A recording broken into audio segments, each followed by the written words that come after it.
Hello बच्चों, आज class 11th physics के थर्ड चैप्टर का सेकंड लेक्चर है। लेक्चर का नंबर 3.2। चैप्टर हमारा चल रहा है motion in a straight line. उसमें आज कुछ बेसिक चीज़ें, आज इसमें भी आप बेसिक चीज़ें पढ़ेंगे, जिसमें है हमारा पहले 1D, 2D और 3D। बहुत ही इंटरेस्टिंग पॉइंट बताता हूँ आपको। क्वेश्चन ये है कि अगर एक ऑब्जेक्ट स्ट्रेट लाइन में जा रहा है तो हम बोलते हैं कि उसका 1D मोशन है। मोशन है ना, straight line, one dimensional motion है। दूसरा, अगर वो स्ट्रेट लाइन में ही जा रहा है तो क्या हम उसे 2 डायमेंशनल मोशन बोल सकते हैं?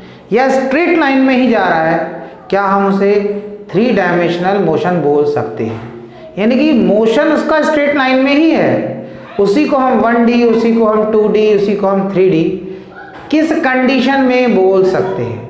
या 2D के लिए उसे टेढ़ा मेढ़ा ही मूव करना है तभी 2D बोलेंगे, या 3D के लिए उसे टेढ़ा मेढ़ा मूव करना है, ऊपर भी जाना है तब क्या, या स्ट्रेट लाइन में मूव करने पर हम तीनों कंडीशन को सेटिस्फाई कर सकते हैं? इन चीजों का मीनिंग क्या, उसको जरा समझें। देखो, जैसे सपोज कर लो कोई ऑब्जेक्ट एक्स एक्सिस के लॉन्ग जा रहा है, कोई ऑब्जेक्ट एक्स एक्सिस के लॉन्ग जा रहा है। ये हमने बना लिया एक्स एक्सिस। एक्स एक्सिस के लॉन्ग कोई पार्टिकल गया, हमने बोला कि ये हमारा ओरिजिन है, ये ओरिजिन यहां से स्टार्ट हुआ। मान लो हमने कहा कि वो एक्स एक्सिस के लॉन्ग 5 मीटर डिस्टेंस ट्रैवल कर चुका है, स्ट्रेट लाइन में जा रहा है, 5 मीटर डिस्टेंस ट्रैवल कर चुका है। यानी कि एक्स की मैंने वैल्यू बता दिया 5 मीटर। मान लो कहीं यहां पर है, तो एक कोऑर्डिनेट यानी कि एक्स कोऑर्डिनेट बताने से हमें उसकी पोजीशन पता चल जा रही है।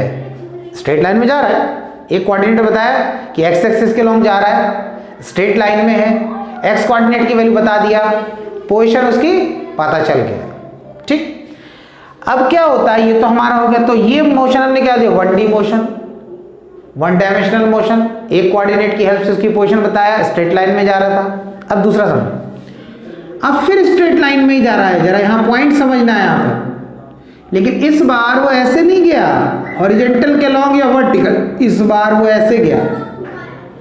ऐसे जाते जाते जाते जाते वो यहां पहुंच गया, ये पोजीशन है, पार्टिकल ऐसे गया, यहां पहुंच गया।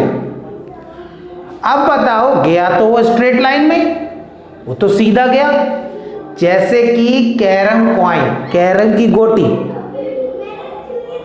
वो एक स्ट्रेट लाइन में जा रही, कॉर्नर से जा रही सीधी।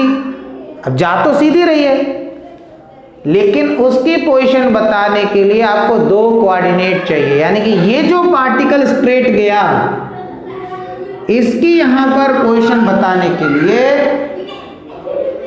2 कोऑर्डिनेट्स चाहिए। अब कैसे? मान लो ये यहां पर है,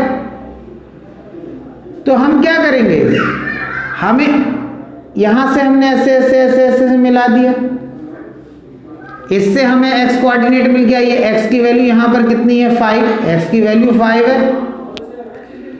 और यहां से हमने इस तरीके से ऐसे ऐसे मिला दिया, ये y एक्सिस है, तो यहां पर y कोऑर्डिनेट की वैल्यू है 7।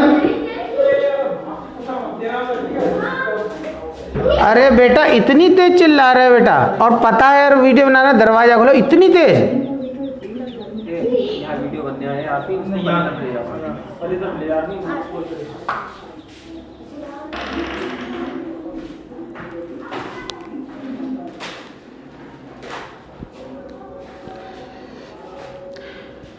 तो बच्चों यहां देखें, यहां पर हमने यहां पर जो y कोऑर्डिनेट है, y कोऑर्डिनेट की वैल्यू कितनी होगी, 7। तो आप ये देखें कि x और y कोऑर्डिनेट जब हमें पता होगा तभी हम उसकी पोजीशन बता सकते। क्योंकि अगर हमने बोला x की वैल्यू 5 है, तो 5 का मतलब वो यहां यहां यहां यहां कहीं भी होगा, x की वैल्यू 5 ही बोलेंगे। लेकिन जब हमें y कोऑर्डिनेट की वैल्यू पता होगा तभी हम उसकी एग्जैक्ट पोजीशन बता सकते हैं। यानी कि इस कंडीशन में गया तो सीधी लाइन में, देखो कितना इंटरेस्टिंग पॉइंट है, गया तो सीधी लाइन में, लेकिन जब वो यहां पहुंचा तो हमें x और y कोऑर्डिनेट चाहिए था, x की वैल्यू 5, y की 7। अब ये सेंटीमीटर, मीटर किसी में भी हो सकती है। तो आपने देखा स्ट्रेट लाइन में चलने के बाद भी उसका मोशन 2 डायमेंशनल मोशन है। ऐसा नहीं है कि वो टेढ़ा मेढ़ा चलेगा तभी 2 डायमेंशनल होगा।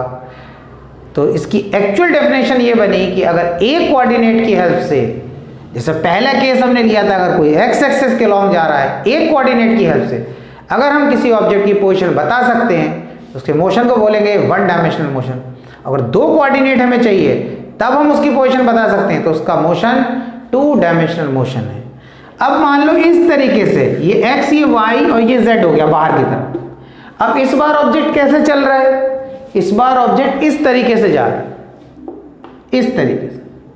अब वो जब इस तरीके से जा रहा है, मान लो वो यहां पहुंच गया इस पॉइंट पर, तो ये x कोऑर्डिनेट, ये वाला ये x कोऑर्डिनेट की वैल्यू और y कोऑर्डिनेट की वैल्यू तो यही होगी। लेकिन पार्टिकल कहां है? पार्टिकल तो उस पॉइंट से ऊपर है, क्योंकि पार्टिकल तो ऐसा स्ट्रेट लाइन में गया ना, यहां से चला, यहां से चला, यहां पहुंच गया।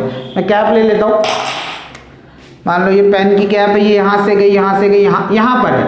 इस डॉट के जस्ट, ये जो मैंने डॉट बना रखा है इसके इधर पर। अब आप ये देखें, जब ये यहां पर है तो इसके x कोऑर्डिनेट और y कोऑर्डिनेट की वैल्यू तो यही रहेगी, लेकिन इसमें आपके z कोऑर्डिनेट की वैल्यू आ गई, कुछ हाइट भी आ गई। ये हमारा z कोऑर्डिनेट। अब पार्टिकल कैसे गया? ये पार्टिकल सीधा ऐसा गया स्ट्रेट लाइन में। तो इस तरीके से अगर हम इसकी बात करेंगे, जो पार्टिकल यहां होगा, तो x, y और z, x कोऑर्डिनेट की वैल्यू 5, z की वैल्यू 7, और मान लिया x कोऑर्डिनेट की वैल्यू 5, y कोऑर्डिनेट की वैल्यू 7 और z कोऑर्डिनेट की वैल्यू मान लिया हमने 3। तो ये z कोऑर्डिनेट क्या होगा? अगर ये इस पोजीशन पर है तो यहां से लेकर यहां तक ये हाइट, इतनी हाइट कितनी हो गई? 3। अब वो सेंटीमीटर, मीटर कुछ भी हो सकता है। तो आपने देखा कि इसमें भी पार्टिकल चल स्ट्रेट लाइन में रहा है, पार्टिकल चल स्ट्रेट लाइन में रहा है, लेकिन उसकी पोजीशन बताने के लिए 3 कोऑर्डिनेट चाहिए, तभी हम उसकी पोजीशन को स्पेसिफाई कर सकते हैं, बता सकते हैं। तो इस तरीके से हम बोल सकते हैं, अगर एक कोऑर्डिनेट की हेल्प से हम किसी पार्टिकल की पोजीशन बता सकते हैं तो उसका मोशन 1 डायमेंशनल मोशन है। 2 कोऑर्डिनेट की हेल्प से हम उसकी पोजीशन बता पाते हैं तो 2 डायमेंशनल मोशन है। और 3 कोऑर्डिनेट अगर हमें चाहिए उसकी पोजीशन बताने के लिए, स्पेसिफाई करने के लिए, तो उसका मोशन 3 डायमेंशनल मोशन है। इतना क्लियर हो गया? ठीक। तो ये था आपका 1 डायमेंशनल, 2 डायमेंशनल, 3 डायमेंशनल में आपने ये देखा कि ऑब्जेक्ट तीनों में ही स्ट्रेट लाइन में चल रहा था। वो स्ट्रेट लाइन में ही चल रहा था, लेकिन एक स्ट्रेट लाइन में जब वो x के अलाउंग चल रहा था तो 1 डायमेंशनल हो जा रहा था, x y के बीच में चल रहा था तो 2 डायमेंशनल हो जा रहा था, और जब x y z के बीच में चल रहा था तो 3 डायमेंशनल हो जा रहा था। चल तीनों में स्ट्रेट लाइन में ही रहा था। ठीक, इतना समझ में आया?